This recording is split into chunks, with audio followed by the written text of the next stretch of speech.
বাঁধ ভেঙে দিতে হবে। আর যারা কেউ কেউ বলছে বিহার দখল করবো, উড়িষ্যা দখল করবো, আমি বলি ভাই ভালো থাকবেন, সুস্থ থাকবেন, সুন্দর থাকবেন।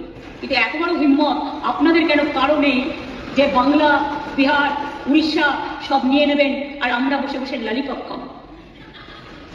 এটা ভাববার কোনো কারণ নেই। আমরা যথেষ্ট সচেতন নাগরিক এবং আমরা যথেষ্ট সক্রিয়, কিন্তু আমরা ধৈর্যের পরীক্ষা দিই। তার কারণ এটা আমরা রবীন্দ্রনাথ ঠাকুরের কাছে শিখেছি যে আগুনের পরশমণি ছোঁয়াও প্রাণী, এই জীবন পূর্ণ করো, এই জীবন পূর্ণ করো, এই জীবন পূর্ণ করো। তাই আমি মনে করি ভারতবর্ষের অখণ্ড আমাদের সকলের অখণ্ড এবং আমরা সবাইকে রক্ষা করব। এটাই আপনাদের সকলকে আমি আবেদন জানিয়ে গেলাম। যেহেতু হাউস চলছে, লোকসভাতেও আমাদের মেম্বাররা নিশ্চয়ই আলোচনা করবেন সুযোগ পেলে।